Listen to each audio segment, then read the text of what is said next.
Welcome all the participants to the sixth session, actually session 4B from an open tender procurement process perspective. So we'll continue from where we left last time. Standard disclaimer, whatever we present today, we have ensured that the content is accurate, but at no point in time we represent or otherwise warrant it to be error-free. So we will continue from last session. Last session, in terms of open tender procurement process, we did discuss drafting of RFP, drafting of terms of reference per se. We also briefly discussed the internal deliberations and stakeholder consultations, where we had some queries, and I responded in terms of what kind of consultations are we talking about here. We briefly also covered the whole process of publishing of the RFP, which includes getting concurrence of IFT, then administrative approval from CEO sir on the RFP, and thereafter providing sufficient details for the procurement process team to publish this RFP on the CPP portal. So far we have covered the preparation, publishing of RFP, all the steps involved there. We briefly started with submission of proposals, so I'm just going to quickly move on to that slide.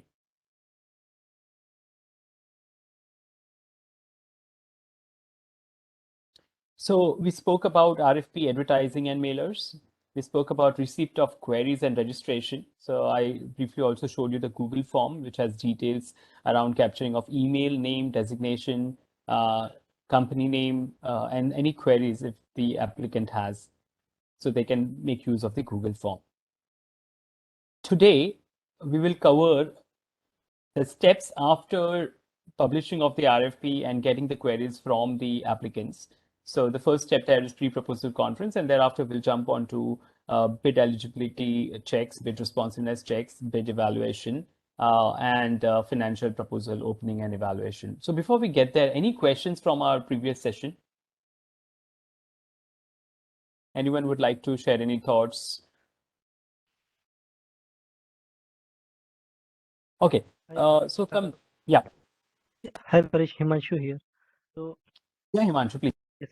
So in your last presentation, so you explained roles of different stakeholders involved in the first stage, which is publishing of the RFP. But you did not mention role of DMEO or the vertical head in that particular process. Are we considering that whether the formation of the TOR and the RFP itself has that?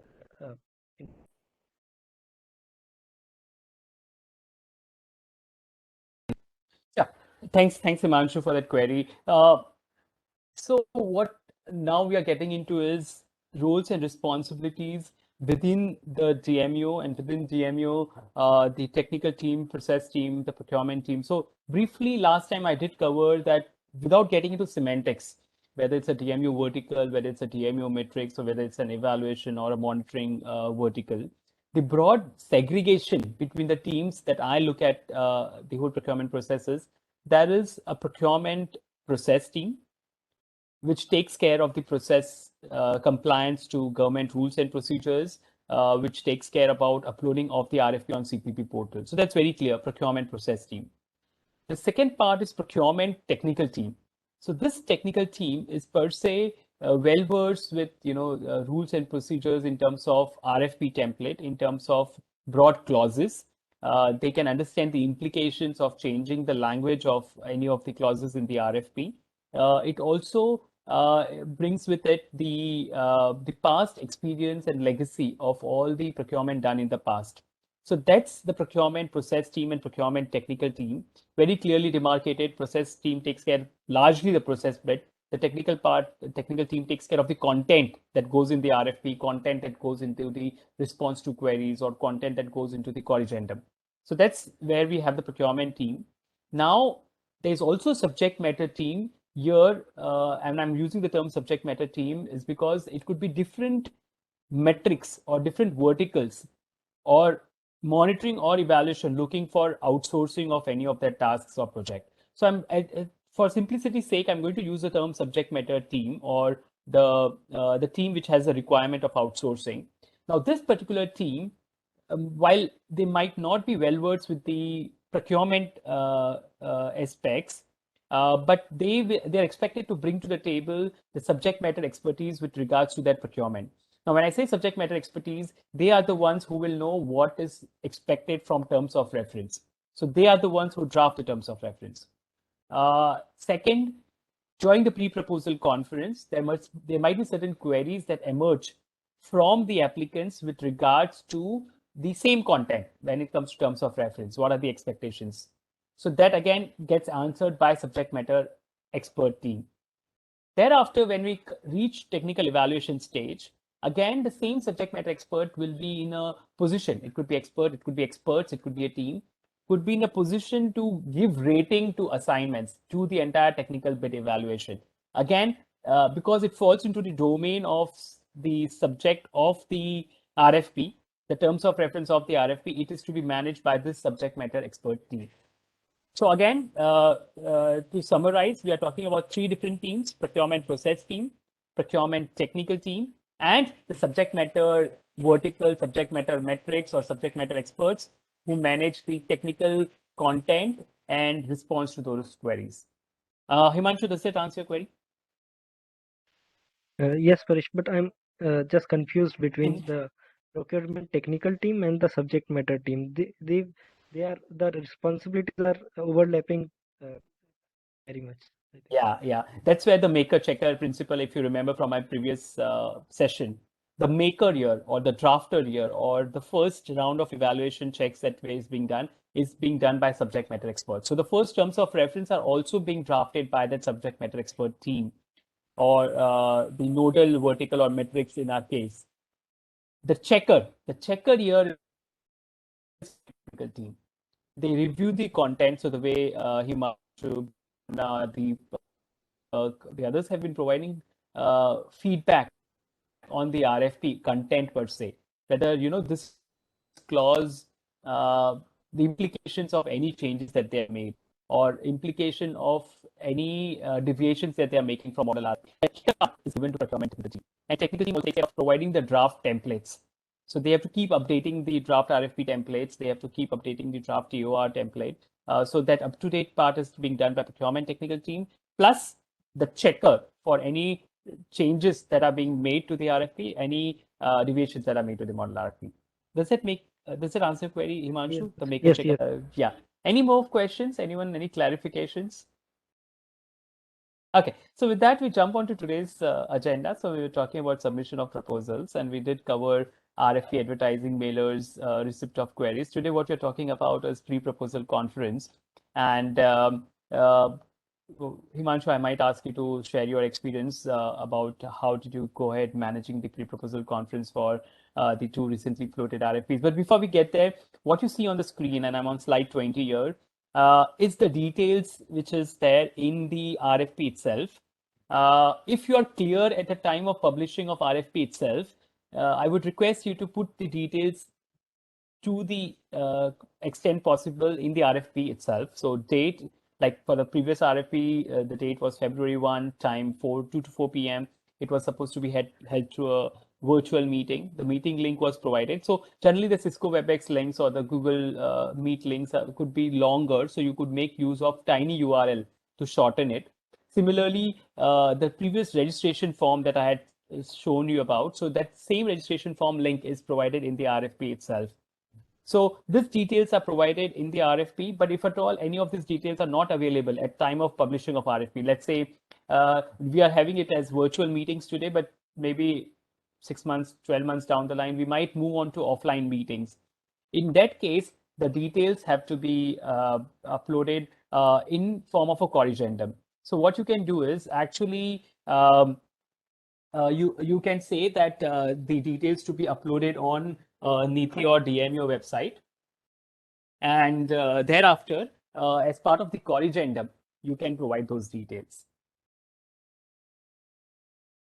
Okay, so Himanshu, do you want to share your experience with regards to pre-proposal conference? Yes, Parish.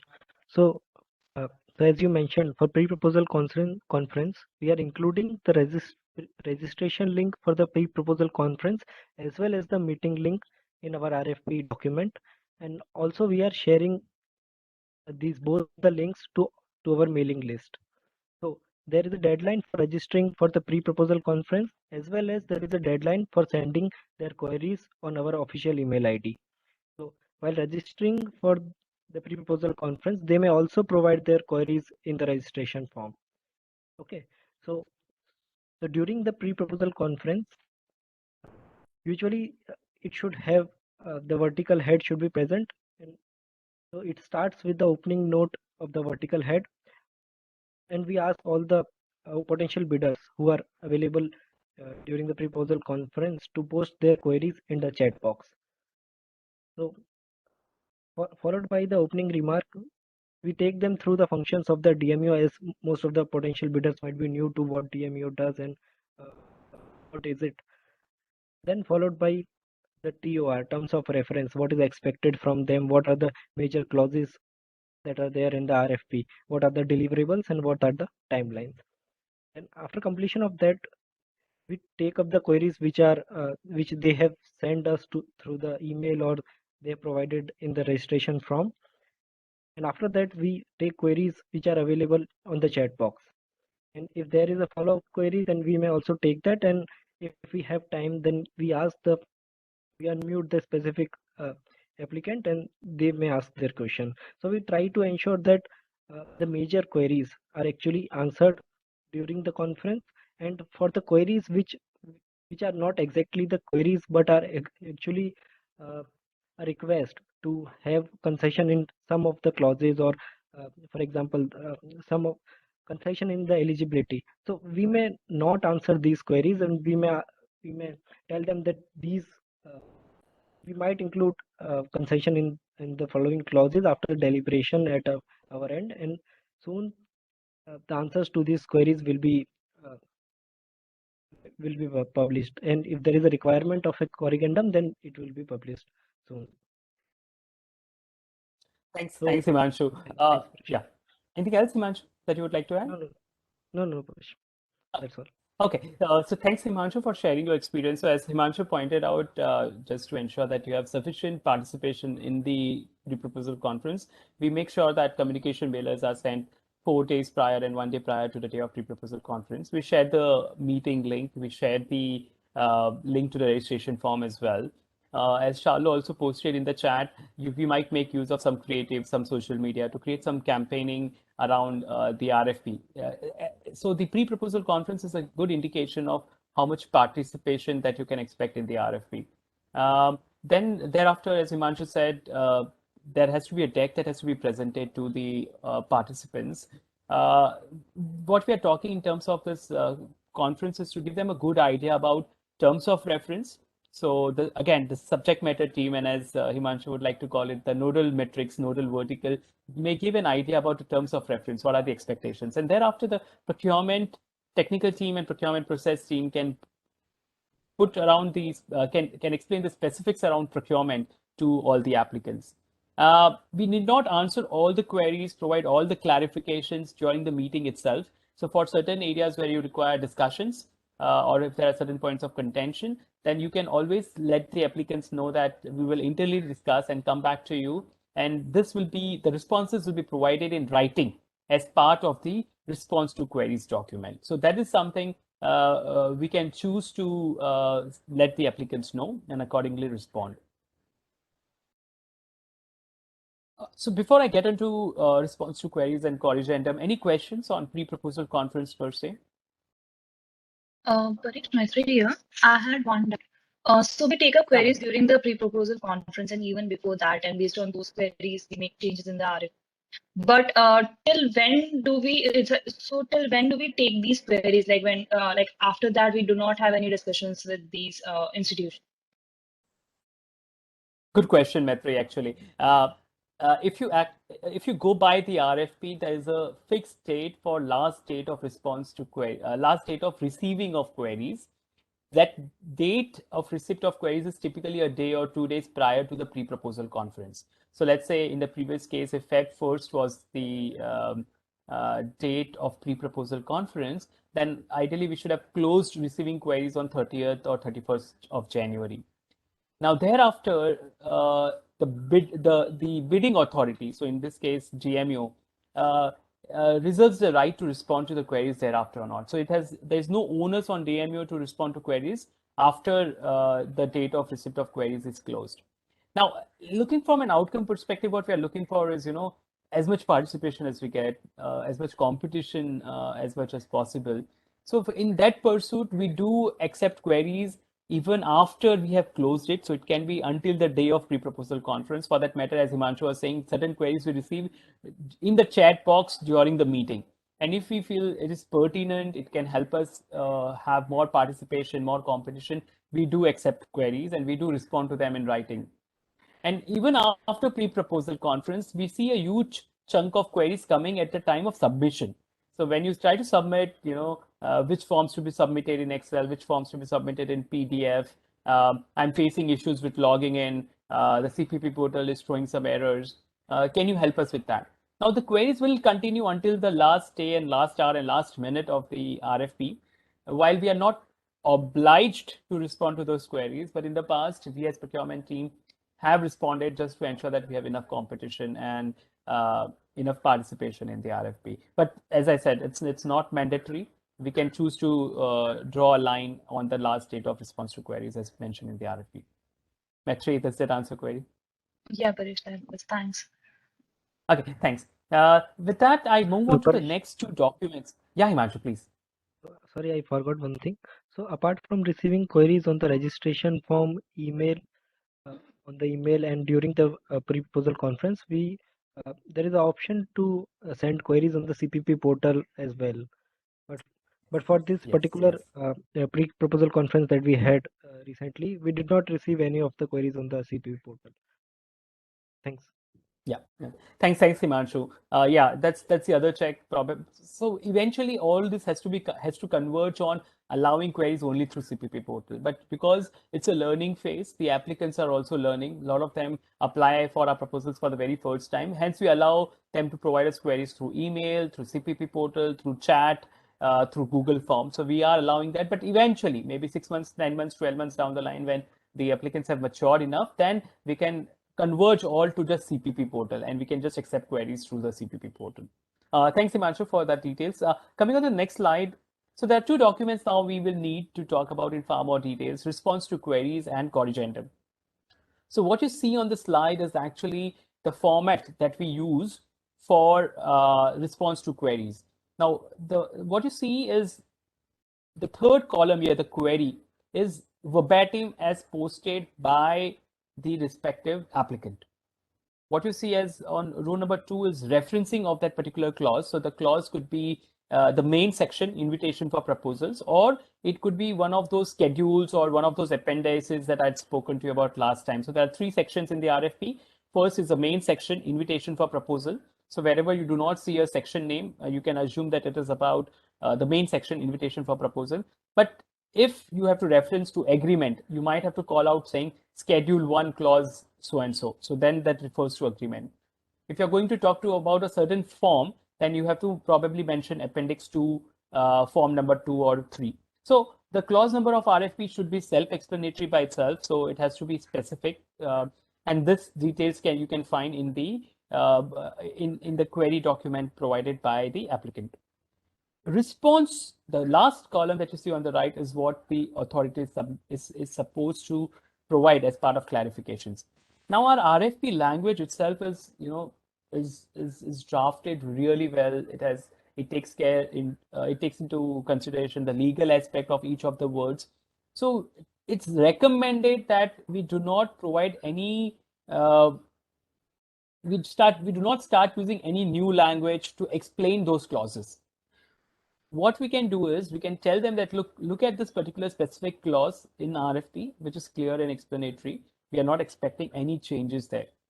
If there are 2 clauses to be read with each other, then you can say refer to clause so and so, read with clause so and so, which is clear and self-explanatory and no changes contemplated.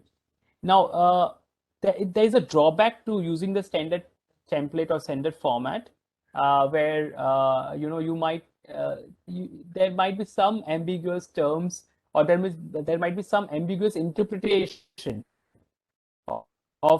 by the applicant.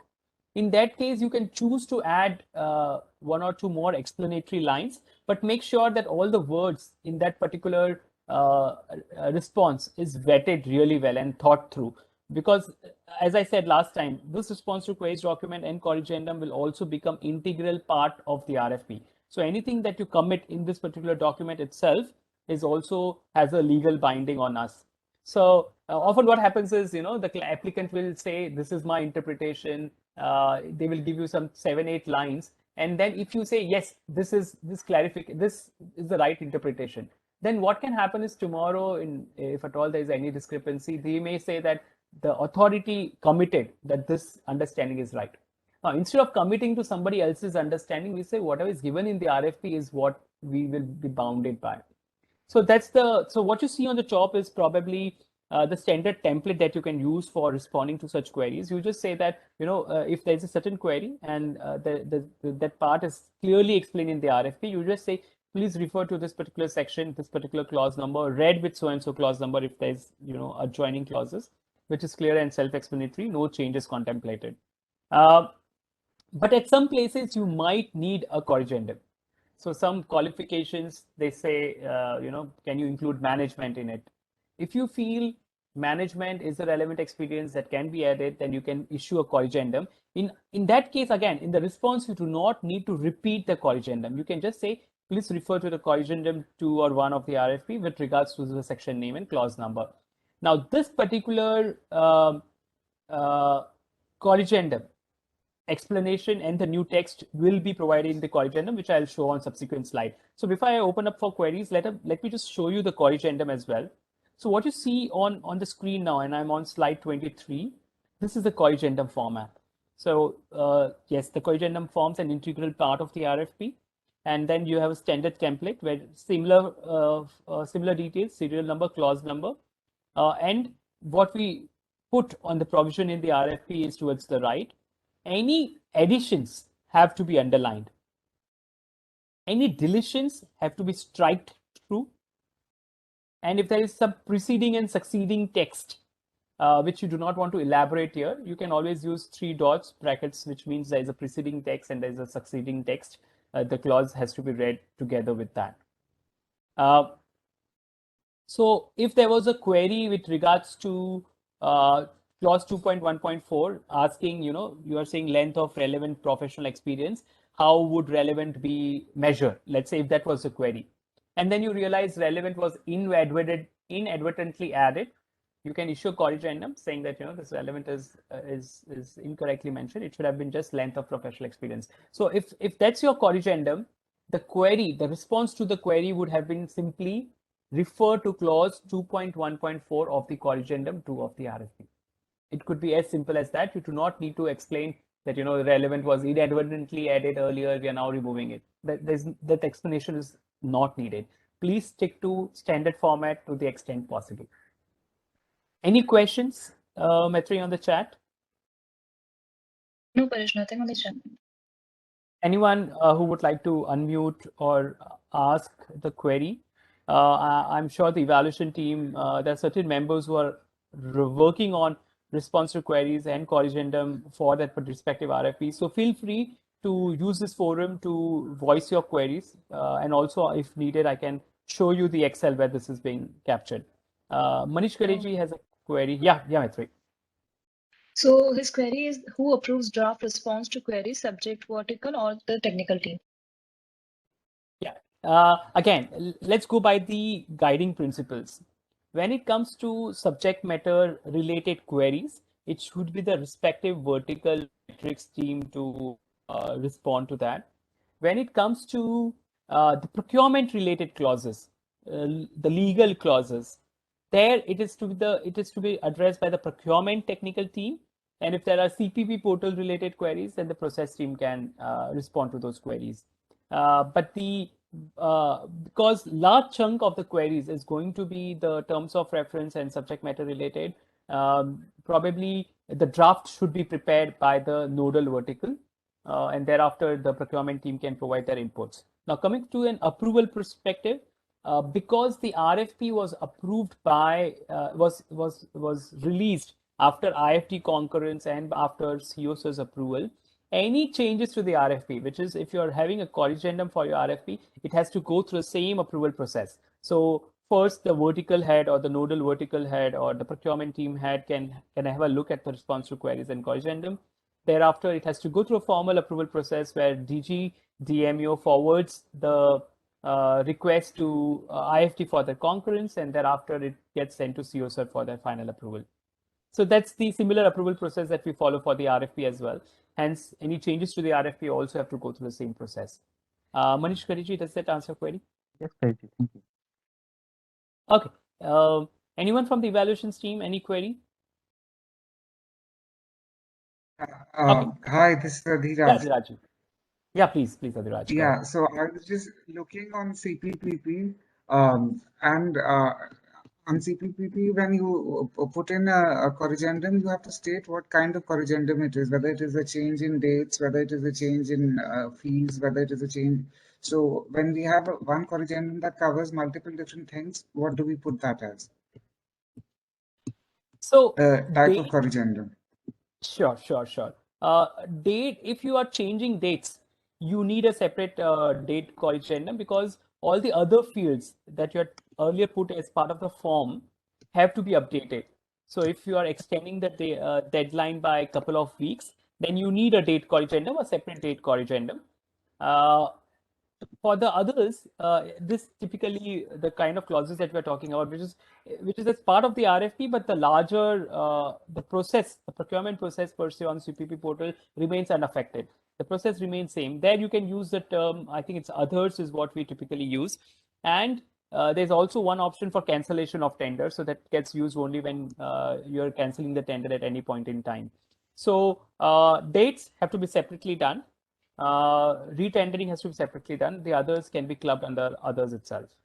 Deepak, do you remember of any other option in the dropdown? I think, Paresh, there is no more options. Okay. Adhiraj, does that answer query? Yeah. Okay. Yeah, it Good. does. Yeah. Thanks, Adhiraj. Any further questions before we move on to the next slides? Okay. So as I was talking about in response to a query from Manish Gadeji, this also will go through the similar approval process, concurrence of IFT, approval of CEO, and thereafter as Adhiraj was pointing out, this has to be published on CPP portal, and the flow and the options under the drop down will be covered by Deepak when he walks us through the CPP portal. Now coming to the last date of submission of proposals, we call it proposal due date. Now again, we do this just to ensure that we have enough competition and enough participation. Often because we allow submission of proposals only until 1100 hours, and I'll talk about why it is 1100 hours. Often people assume that it's going to be end of day or at least 6 p.m. and they miss this part. So we need to ensure that we keep reminding them, we keep reiterating that look, the submissions end date time is 1100 hours, right? So we send them through reminders. We remind them 4 days prior. We remind them on the day itself that please submit it before, well in advance to the deadline, so that you do not face any last minute glitches. Again, you can make use of good creatives, reiterate those messages on social media to just encourage as much participation as possible. So that's about submission of proposals. Before we get into proposal opening and award of contract, any thoughts, any questions on the process so far? So we are talking about just a second. So we have so far covered preparation and publishing of RFP. We have covered submission of proposals. We'll briefly cover proposal evaluation in coming slides. Any questions so far, Maitri? Anything on the chat? No, Paresh.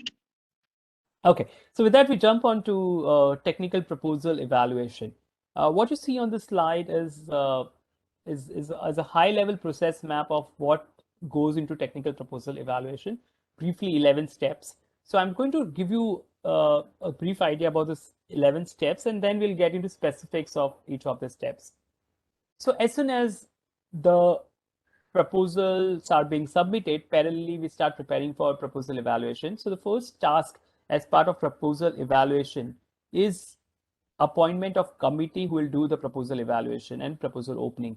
So evaluation, if you remember from our previous sessions, the note that we sent for COSO's approval already had approval on the committee for evaluation. Now what we need is a committee for bid opening and a subcommittee for doing evaluation. While in the past, we had separate bid opening committees with representation from nodal vertical, from procurement team, from finance team, and if at all there's Niti vertical also involved. So that bid opening team can be nominated by a DGDMO, who's the chairperson of the TEC. Similarly, the subcommittee can be appointed with the approval of chairperson of the TEC. That can be done through, so in our case, DGDMO can approve the bid opening committee and the bid evaluation subcommittee as well. Going forward, we might want to not have separate opening committee meetings, opening committees. Bid opening can be facilitated by the procurement process team. So that's something that we can, try to optimize in coming weeks and months. Paresh, Now, I have once a question. yeah, Deepak, go ahead. Can you please tell me the difference between the TEC and some technical evaluation committee and sub technical evaluation committee in terms of Sure. entities? Are they two Sure. separate entities, or they have just a subcommittee, just a sub entity of a big entity? Good question, Deepak, actually. Short answer to your query, there are two distinct teams, two distinct groups. Okay, so you do not want common members in both the committees because it can, try the common members can try influencing the decisions of either of the committees. So the TEC has to be a separate committee. As I had also mentioned in our last meeting, the TEC typically is a committee consisting of very senior stakeholders. We are talking about government procurement of around 2.5 crores, could be above 50 lakhs. There it is required that senior advisors, senior leaders take a call whom it is to be awarded to. But the senior leaders, the technical evaluation committee might not always have all the time to go through all the operational details, all the content of all the proposals. In that case, they nominate a subcommittee. A subcommittee does not have same members as the TEC or any of the common members. I'm reiterating, it's a separate committee committee altogether. Now, the constitution of the subcommittee, again, there is no rule per se who becomes part of that subcommittee, but all we are saying is the subcommittee should have equal representation from across the various stakeholders. So if there's a Niti vertical involved, same example that I took last time, National Solar Mission, if Niti vertical is also interested in that study, it's advisable that one of the directors or deputy secretaries can also be nominated to the subcommittee. Similarly, it should have representation from the nodal metrics, nodal vertical of TMU. It should have representation from procurement team so that they can guide them if at all if there is a struggle or there is no lack of consensus. So equal representation from all the stakeholders is what constitutes a TEC and thereafter a technical evaluation subcommittee as well. Deepak, does that answer your query? Thanks, Paresh. Paresh, my follow-up question, I will ask Mhm. follow-up questions once you get into the details of Yes, evaluation. please hold on to your query and I'll come back when we reach that specific slide. Again, so from a broad level, there's a committee which gets appointed. The committee does the proposal opening. So we'll talk about what are the checks that proposal opening committee has to do. Once the bids are open, bids are decrypted and they are downloaded, first step is responsiveness check to just say whether whatever detail we asked for, have the applicant provided all those details. So the forms, the Excel details, the power of attorney in scanned form, the bid security declaration in scanned form. So there's a checklist and I'll show you the checklist as well. If responses to all those checklists is yes, or at max not applicable, then it is a responsive proposal, technical proposal. But if at all responses to any of the questions is no, then you will have to go and check for guidance from TEC. TEC will have to take a call whether you can reach out to the applicant again to seek some clarifications, or you will have to just call the proposal non-responsive and reject it at that stage. So we'll talk about when you can go for clarifications from applicants and where you cannot. But any clarifications should have approval from the TEC. So we'll talk about it in subsequent slides. So that's the first step after the bids have been received, responsiveness. Once then you conduct the eligibility checks. So clause 2.2 of the RFP, which talks about conditions of eligibility for the applicants. Those all conditions, again, it's a yes no query, yes no level questions. If all the questions of all the eligibility conditions are met, then the proposal meets the eligibility checks. In the RFP template, there's a provision for technical presentation by the consultant. In the past, we have had presentation carrying 10 marks. So that presentation can happen, largely it can happen in parallel. So once the bids are being evaluated for responsiveness, are evaluated by eligibility, you can parallelly call the consultants for presentations. This is to also help save time. Combining all these three, responsiveness, eligibility, presentations, you go ahead, proceed with evaluations. Evaluations is now getting to scores.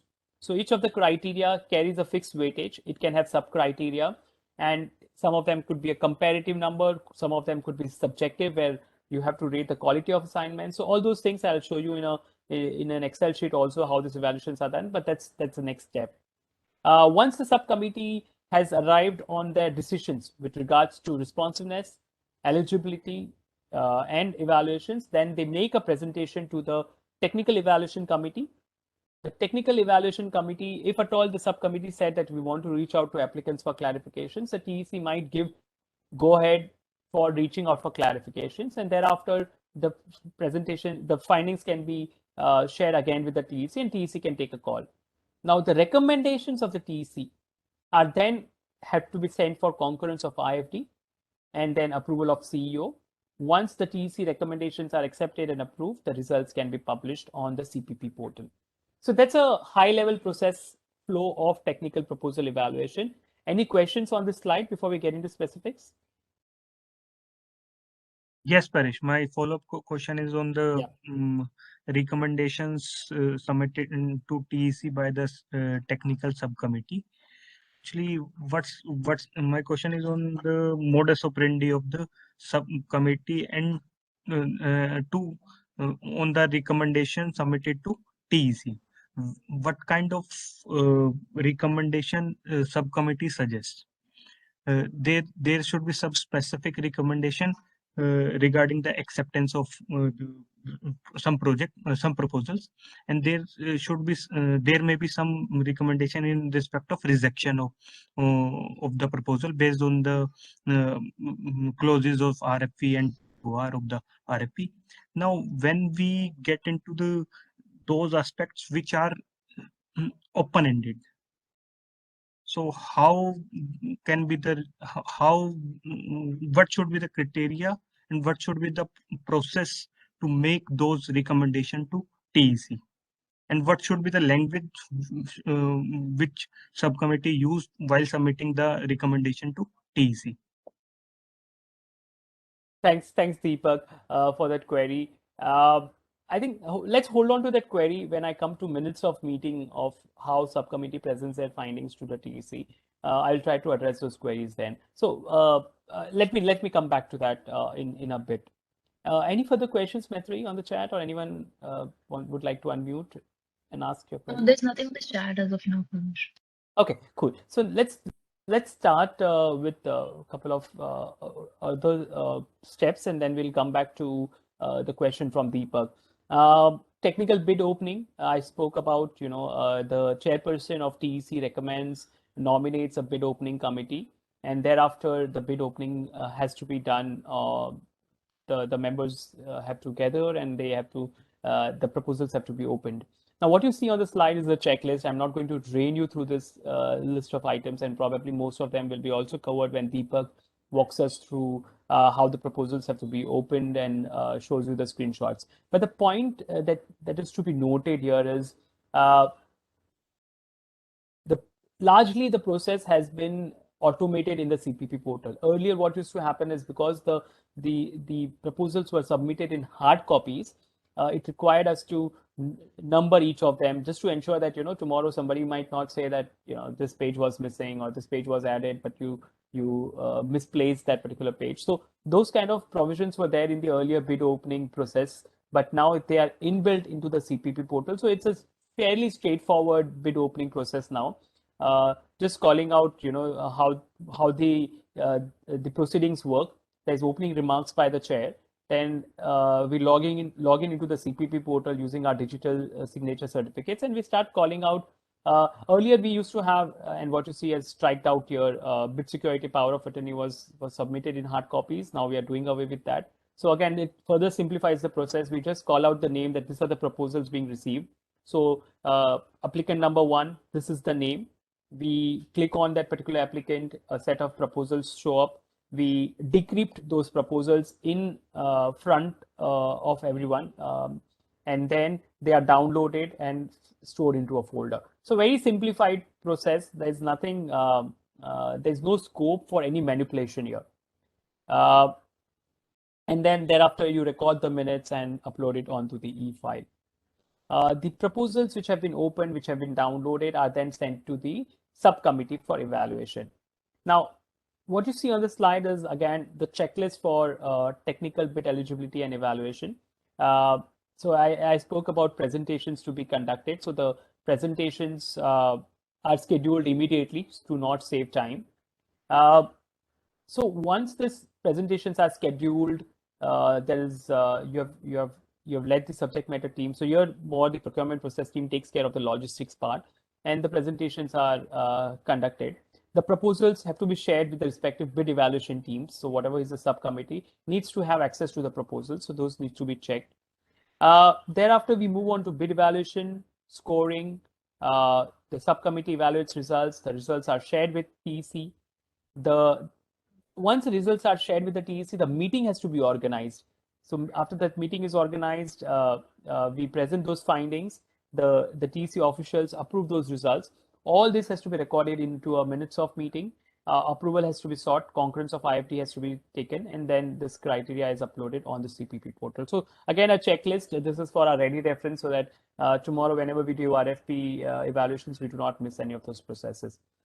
Now, what you see on the slide, and I'm going to cover, there's one slide for each: bid responsiveness, bid eligibility, and bid responsiveness, bid eligibility, and bid evaluation. So what you see on the slide is a checklist that we prepare for every RFP. This checklist is more or less now standardized. All it says is, for all the details that have been provided in technical proposal, mind it, here we have still only have access to technical proposals. Financial proposals will be opened later. So what you see is a checklist here. The questions to all of them is yes, no based. And if response to any of these questions is no, then you have to seek TEC's guidance whether you can reject that proposal based on that information missing. Thereafter, we get on to eligibility checks. Again, this is governed by the conditions in the RFP. So what you see on the slide is just an illustrative example. So if you remember, if you can recollect from our previous session in the RFP template, we said the financial capacity of that particular firm has to be 1 crore and above, let's say. Now, if you read the terms and conditions of the RFP properly, it says 1 crore and above for each of the previous 3 financial years, which means for each of the years, it should be over and above that threshold. So what you see on this checklist is basically it will ask you to submit your responses for each of those 3 years, and based on standard data validations and standard checks, the response to this particular query can become yes or no. Similarly, you have questions for eligible assignments of the applicant. You have similar questions for eligible assignments of the key personnel, if there were certain other eligibility conditions like for the website RFP, we have a condition around strength of the firm in terms of key personnel or people on their payrolls. So those also get added to this particular set of items. Uh, uh, if you plan to make ISO certification an eligibility condition, minimum condition for participating in that RFP, it will also become part of this checklist. So it's important while the procurement process team and the procurement technical team will share this checklist with the subject matter team. It's important that the subject matter team makes sure that all the conditions for that particular RFP are incorporated in the Excel, right?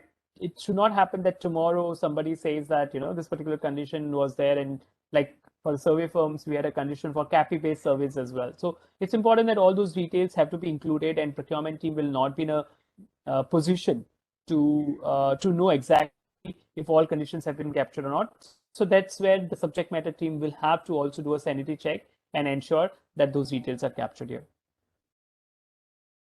Once the responsiveness checks are done, the eligibility checks are done, and thereafter we move on to evaluations. So evaluations also will be on the criteria as mentioned in the RFP.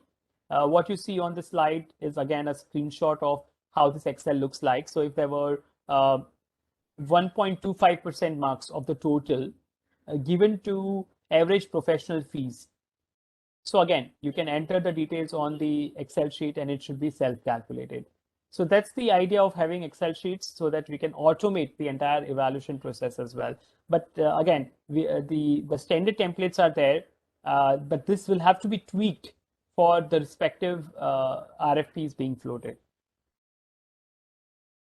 I spoke about clarifications from applicants. So any recommendations that are being made by the sub-TEC, if at all there's certain missing information. So the recommendations from sub-TEC can fall largely in three categories. One is clear-cut, yes, go ahead, right? The other ones could be clear-cut, no, this bid has to be rejected because these details are not met. So in those two cases, the TEC would be comfortable giving their go-ahead after doing certain set of cross-questioning just to convince themselves that the subcommittee has done their due diligence. But in some cases, there is ambiguity. The point that Deepak was bringing around, there could be some uncertainty, or could be just it could be an interpretation requirement there. In that terms, it is advisable that subcommittee does not take a decision. Subcommittee can ask for can request for guidance from TEC, but subcommittee can also say that while we seek guidance from TEC, their respective opinion is whether yes or no, or whatever, or maybe seek clarifications from applicant. That recommendation can be put into the sub-TEC, but it should be grouped under requesting guidance from TEC. So now coming on to Maitreyi, before we move on to the next section, any more questions, or anyone would like to unmute, raise their query? There are no questions on the chat. Okay, so with that, then we have covered preparation, publishing of RFP, submission of proposals, technical proposal evaluation, which went through a subcommittee recommendations, which got further approved by the TEC, and then we got IFT concurrence and COS's approval, and the results are now uploaded on the CPP portal. So the technical evaluation is done. What follows thereafter is financial proposal evaluations for the technically qualified applicants. I'm reiterating, financial proposal evaluation for those applicants who qualified at the technical evaluation stage, which means those applicants who did not clear the technical proposal criteria stage, either responsiveness or eligibility or minimum evaluation criteria, those proposals will not be opened. They will remain unopened. We will only open the financial proposals of the technically qualified applicants. Now, this is comparatively a simpler and a straightforward evaluation. I'm just going to call out those 8 steps, very similar to the technical proposal evaluation. Financial proposal opening done by the same bid opening committee through a meeting. The subcommittee does a responsiveness check. The responsiveness here is again straightforward. There's a BOQ template. There are a certain set of forms to be submitted in PDF form. Are all those forms submitted with all the details needed? Then the subcommittee does evaluations. Here, evaluations is again pretty straightforward. The lowest proposal gets 100 or 100 marks. The other proposals are proportionately rated in terms with compared to the lowest proposal mark. Again, reiterating the same example I gave last time. If the lowest cost of proposal is 1 crore, they get 100 marks. Let's say the other proposal quoted 2 crores, the financial score become 50 marks. So that's the evaluation of proposals here. You rate each financial proposal on as per the lowest cost quoted. This evaluation also needs you to do a combined scoring. So you have the financial proposal, you also have the technical proposal score, combine them with the weightage 70-30 or 80-20 as mentioned in the RFP, and put this again in minutes of meeting and present into TEC. So this time when you go to TEC, you will be able to tell them that these are the technical scores, these are the financial scores, these are the combined scores. According to that, this is L1, L2, L3. At some stages, you might again have to go to applicants for clarifications. I can think of one case we had in the past where one of the applicants left the GST value as 0. Now, GST typically, if it is 0, we might want to know why are the reasons they have quoted it as 0. Why is there any exemptions that they are seeking? So that kind of clarifications can be asked at financial proposal stage as well. Once clarifications are received, TEC is okay with the recommendations of the subcommittee. Thereafter, we send it for concurrence of IFT, approval of CEO, and then the publishing of financial evaluation results, and for that matter, award of contract results also get uploaded on the CPP portal. Again, before I ask for queries, I'm just going to talk about the checklist here. Bid opening is very similar to technical bid opening. So the same checklist of forming of a committee, conducting of proceedings, reading out the applicant's name and opening their proposals, decoding, decrypting, downloading, all will hold true here as well. Subcommittee will also perform responsiveness check, submit its recommendation to the TEC for approval. Very similar format for the minutes. Whatever you want to accept, straightforward accept. Whatever you want to reject, straightforward reject. Wherever you need guidance from TEC, you can put it forward. And whatever is the final summary has to be put into the minutes of meeting. So once this is ready, it's a standard approval process and publishing of results on the CPP portal.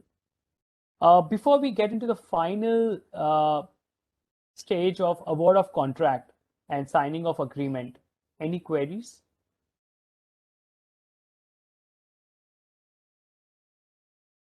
Okay, so with that, we jump on to the last step of the procurement process, where you have published the results on the CPP portal, where you have declared L1, L2. What happens thereafter? So whoever is the L1, there you need to release the letter of award. And again, now this is not in the purview of subject matter team or the nodal vertical. This is purely administrative and procurement related tasks, so it can be managed by those respective teams in coordination with each other. The letter of award is issued to the L1. Parish, I think you are saying the letter of award to be released to the L1. It is not released to the L1. It is released to the one with the highest marks in both the evaluations, a technical evaluation plus financial evaluation. L1, Yeah, Deepak, L1 will get the maximum marks in the financial evaluation. Not the it would not guarantee that it will get the contract. Okay. Okay. So then let me rephrase the way I would call L1. There is always an L1 at technical evaluation stage. There is always an L1 at financial proposal stage. When I am using the term L1 in context of QCPS, it means the L1 on the combined score. Now that particular applicant, we have sent the letter of award. They have to return the letter of award with their signatures. They also have to send across a copy of the agreement with us, which is signed from their end. Earlier, the agreement used to be signed in a physical offline setup, but now slowly with we moving virtual for pandemic reasons, the agreement copy is sent first by the applicant to us. It is to be on a stamp paper of ₹200, and this agreement is then countersigned by us, and a copy is sent back to a copy is retained with us, a copy is sent back to the applicant. If you remember from the previous sessions, we have discontinued with hard copies of bid security declaration and power of attorney at the time of submission of proposals. But we also mentioned that whenever the applicant gets awarded this consultancy, they will have to give us these forms in original. So this bid security declaration and power of attorney also have to be submitted in original at this point in time. So once you have received, sorry, there was somebody who had a query. Okay, so once we have received these copies, the DMO Sorry, has to... hi Paresh, I muted myself Nikita. again. I was speaking. Yeah, Paresh, if Yeah. I wanted to ask something, that if for some reason the bidder, the organization to which we are giving the letter of award declines the offer, I mean, if they are no more interested in taking this award, then can we give it to the second highest bidder, or the processes? I mean, how do we move about that? Good question, Nikita. In our model RFP, actually the model RFP allows you that if the first ranked applicant, and I'm not going to use L1 or H1 here, I'm just going to use the first ranked applicant based on the combined scores. If for any reason they back out or they decline to take the offer for whatever reason, earlier it allowed us the flexibility to reach out to the second ranked applicant. But based on the latest guidelines from CVC, we cannot go to the second ranked applicant. Reason, there have been instances of manipulation. लोग ऐसा करते हैं, probably they would call L1 for negotiations, and then they will ask them for additional terms and conditions. Obviously, we do not negotiate on financial terms, but there are ways to make sure to make L1 decline the offer. So there could be certain there were manipulations which were encountered in the past so as to favor the L2. In considering that, CVC have put in very strong guidelines saying that once you have followed the process and you have identified the highest ranked applicant, you can only award the contract or project to that highest ranked applicant. If the highest ranked applicant declines the offer, you have no option but to retender. So again, that process follows complete. Yes. Okay. Yes. Yes. Also blacklist the first highest rank applicant for Highest the ranked future. applicant. Yeah. The other option, Nikita, we also have, if let's say before calling this out as highest ranked applicant, if you feel the financial proposal में ही कोई गड़बड़ है, so what often happens is financial proposal में आप बहुत low quote कर दीजिए. Let's say, and there's a technical term for it, abnormally low bid. Now, technically, let's say that firm score only 60 marks, but based on the financial proposal, where average costing we had done was, let's say, 1 crore or 1.2 crores, that particular firm quoted 20 lakh rupees. And they just won the proposal, right? And in that case, if you call L1 and ask them for explanation, and you say that, look, तुम 20 लाख में ये सारा काम कर पाओगे कि नहीं? And then L1 says, नहीं, हम तो नहीं कर सकते. Then you can't go to L2. So if you at all face such issues at technical proposal stage or financial proposal stage, उनको उसी level पे reject कर दीजिए. So financial proposal stage में you say this bid was non-responsive, and you can find out the clause in the RFP saying why it is non-responsive. So there's a clause for abnormally low bids as well. वहीं पे cut कर दीजिए so that only technically qualified proposals and financially qualified proposals reach the next stage. We always have this miscreants जिसमें they will find ways, they will try to game the process so that L1 उनको L1 position मिले and वो खाली मना कर दे. They are just waiting that they reach L1 and they refuse the offer so that the whole retendering can happen or they can buy in time. That could be multiple other reasons. So it's important that ऐसे such miscreants को you should reject at the initial stages itself. So Paresh, what if they say that they can do in, for example, in 20 lakh, but we feel that it's not possible for them to do it? I mean, ki quality पे effect पड़ेगा, then what do we do? Yeah. So पहले तो our technical financial weightage will in a way take care of it. If your technical criteria itself is 80%, then to compete with 1 crore and at 60 marks, उनको financial level पे बहुत कम quote करना पड़ेगा. So there are some inbuilt components in the RFP which will take care of it. For that matter, we also have a minimum technical level threshold criteria. If you want, you can make it 70 marks as well. So only a certain technically qualified applicants can clear that. So you're sure that these people are capable enough to deliver. If you want, you can also increase it to 80 marks, minimum threshold criteria. So there are few components in the RFP which takes care of it, but there could still be certain scenarios which will always emerge. That's where you should seek guidance from TEC. You can always seek clarifications from the applicant, and there is a specific circular from Ministry of Finance on how to manage abnormally low bids. So there are certain provisions there as well, which if at all you face those scenario, you can read through the specifics of the circular and accordingly act on it. And yes, the circular allows you to reject a proposal for abnormally low bid as well. Okay, so if it is not a case of QCBS and if it is only a lowest cost bidder, then also this thing can happen, no?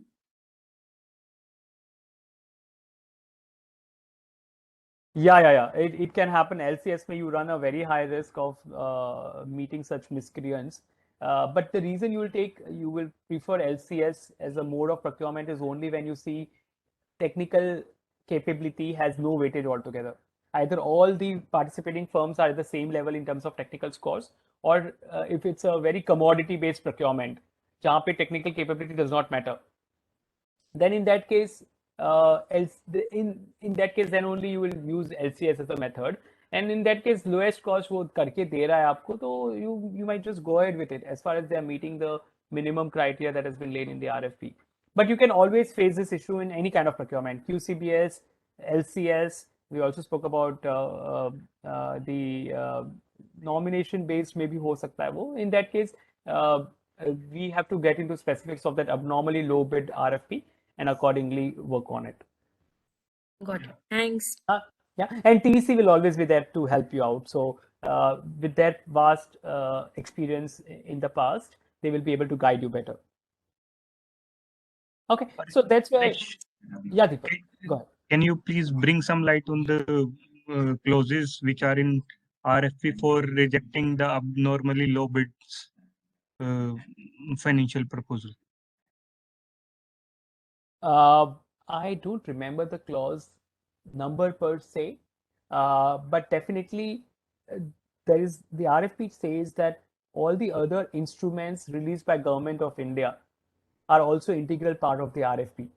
I forget the name of that. I think it's there in the agreement, which means the circular around abnormally low bid also becomes similar part of the RFP. So in probably in the next session before we begin the CPP portal process, I can quickly run through that particular circular. ठीक है दीपक? Thanks, Suresh. Okay,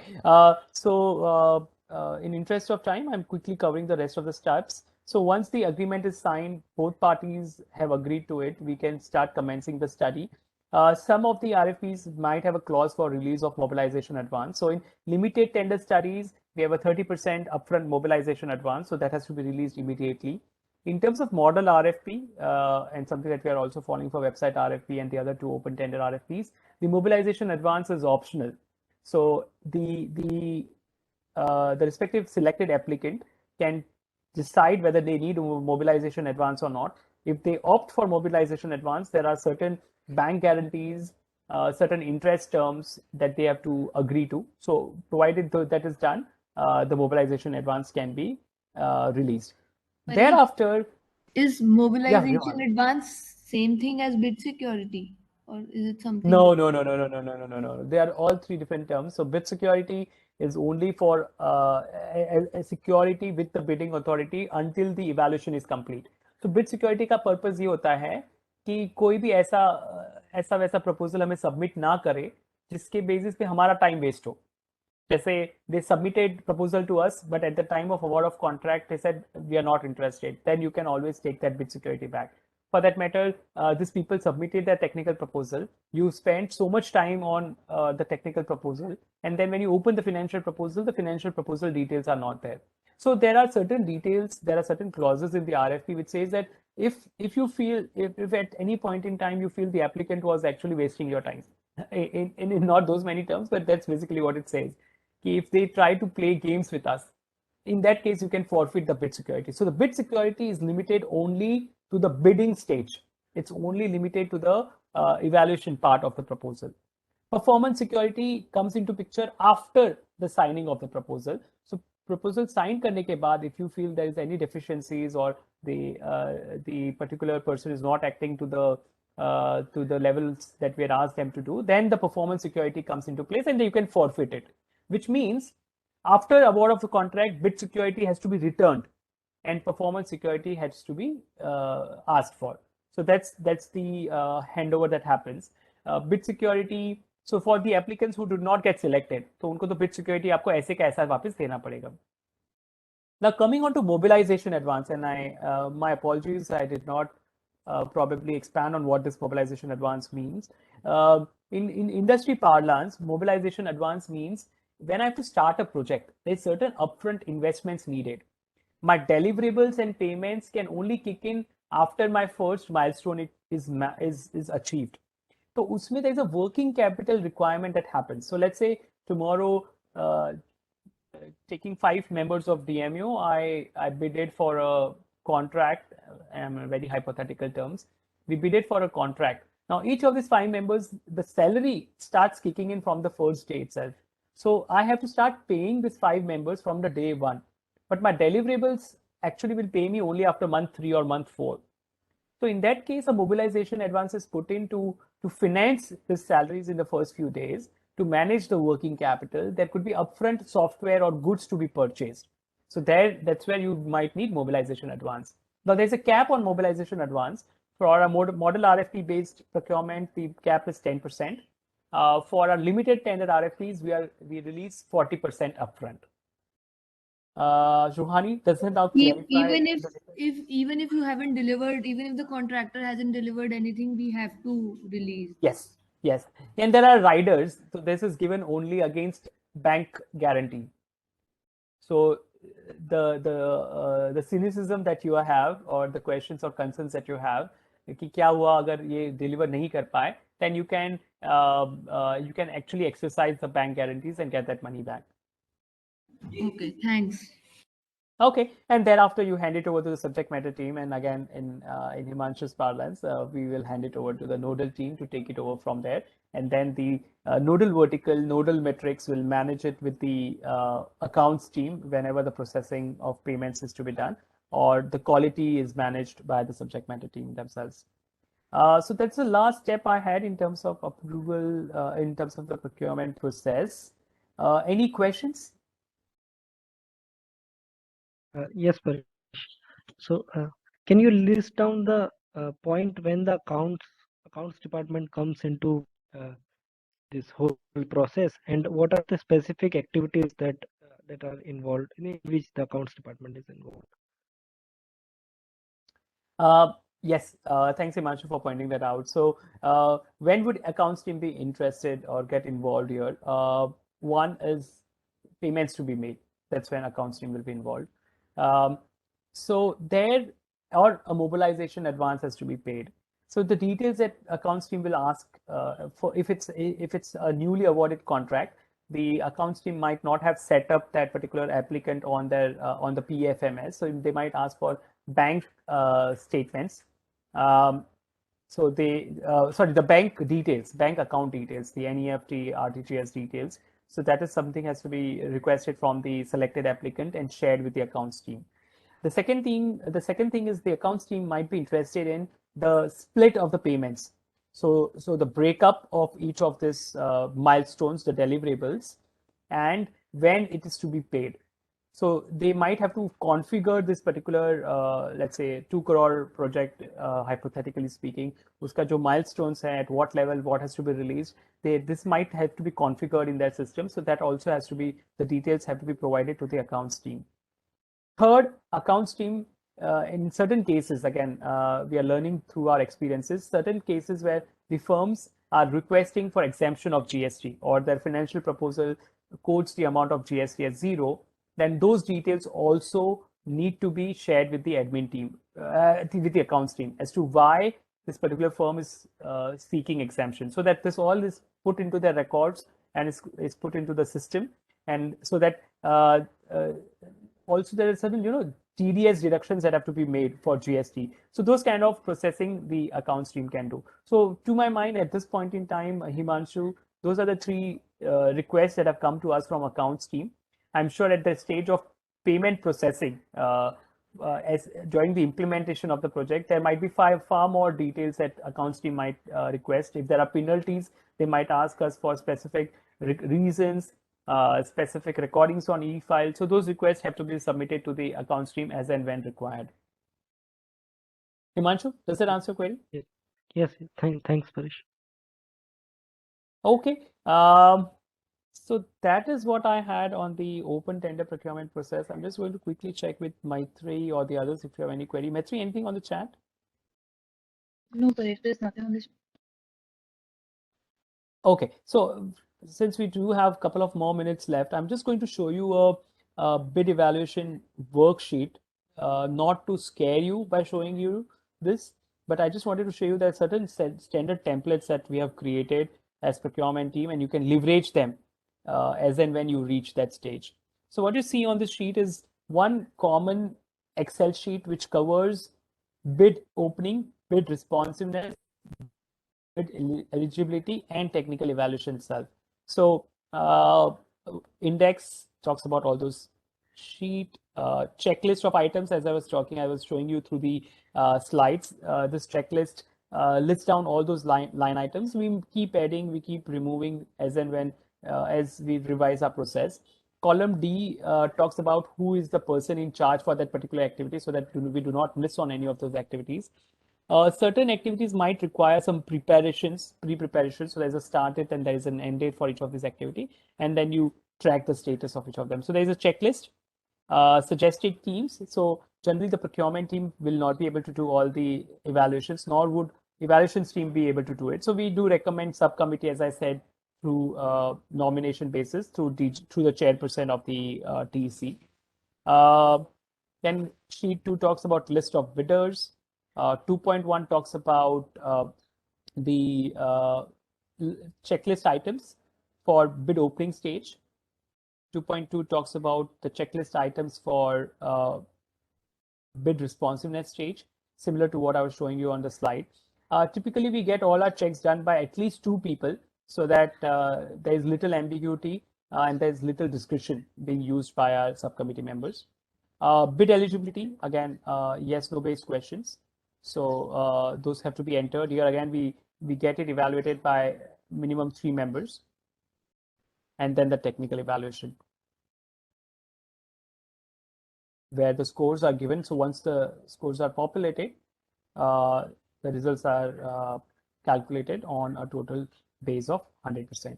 So that's the technical evaluation sheet, and then certain supporting sheets on email addresses of the team members and certain team.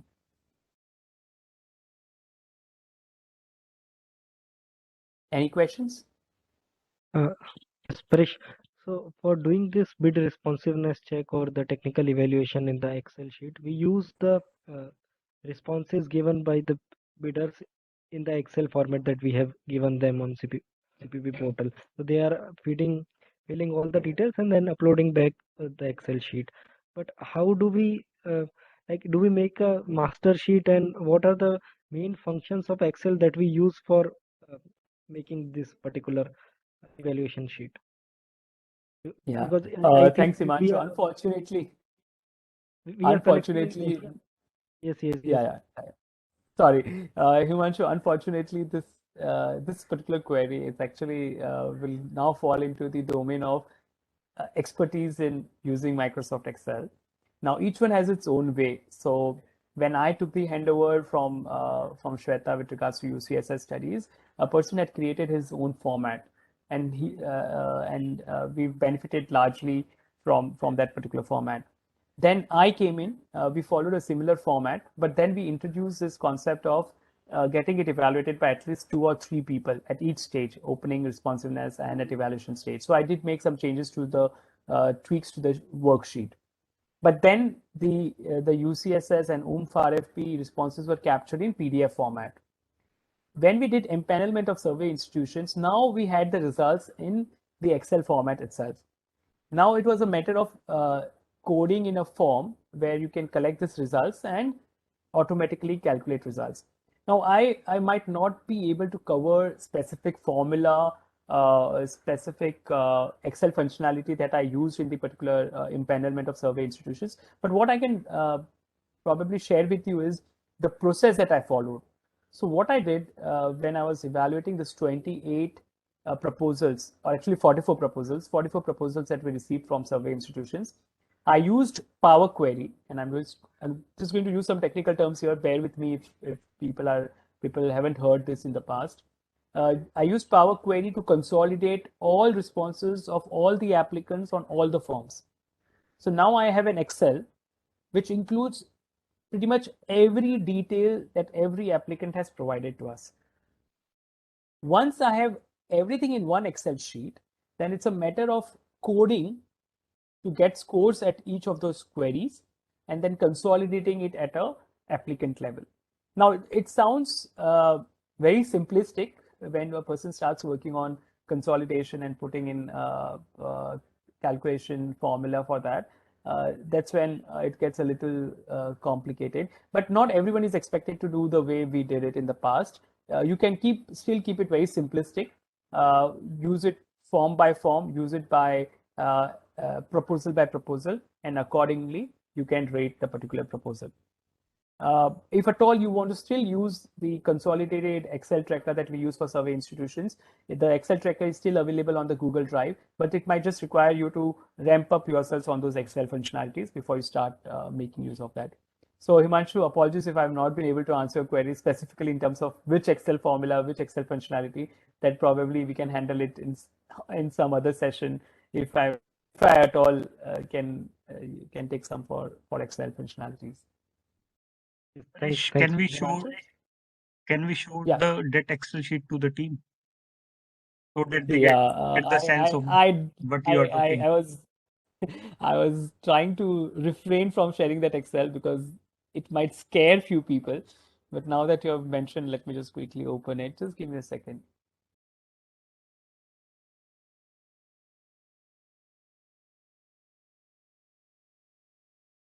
And I'm not opening this Excel to just post about Can I open? capabilities within procurement team. I have it. Just give me a second.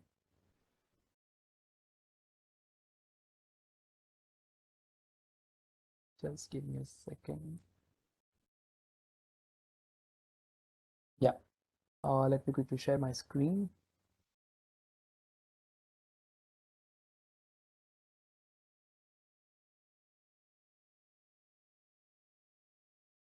Okay.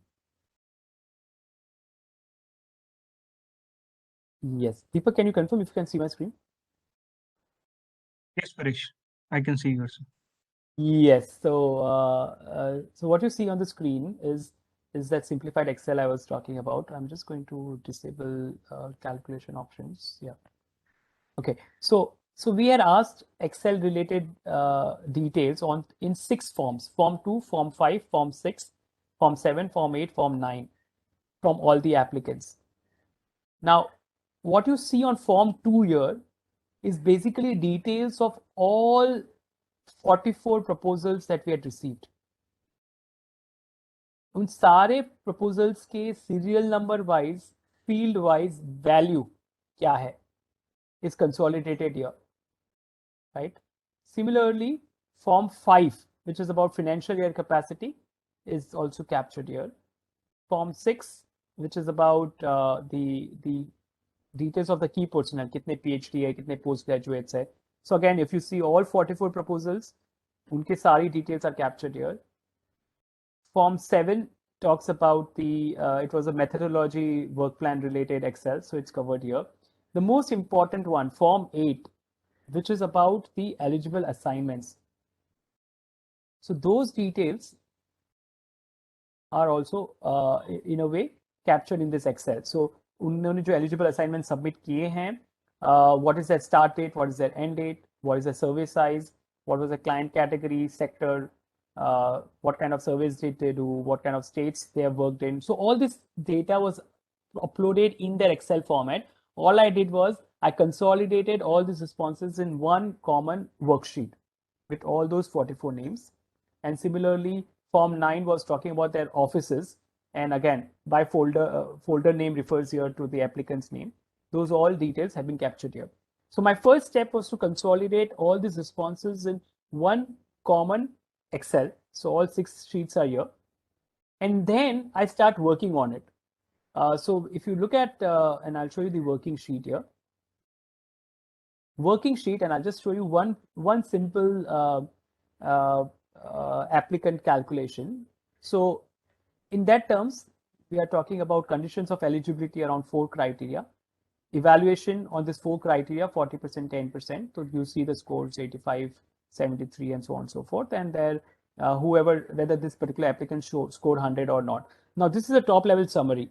Iska saro ka calculations is given in the subgroup. So let's say organizational appraisal has 6 criteria under it, a total of 100 marks, uska split, values for each of them from the respective forms.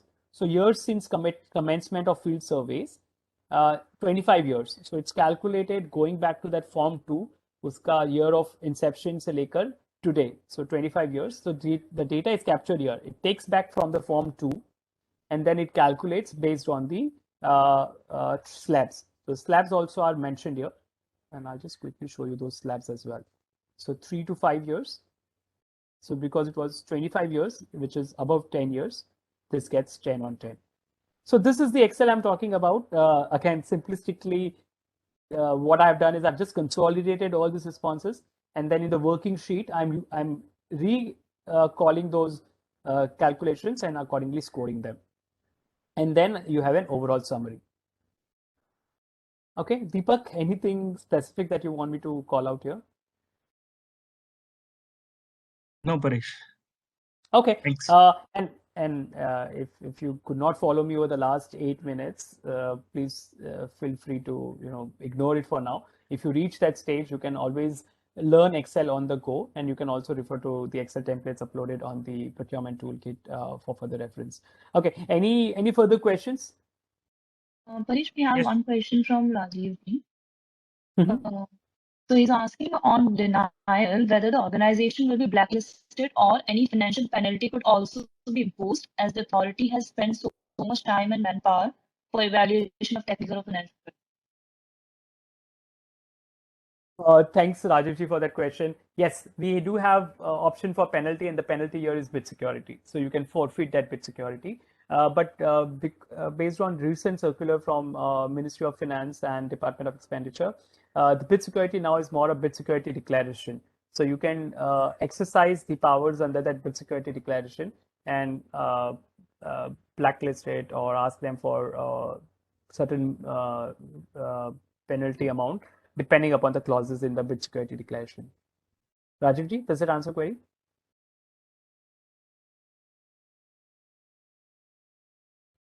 Okay. Anyone else? Any other questions? Yeah, Rajivji just confirmed he has no further follow-up query. Okay, so thank you so much, guys, for bearing with me till today.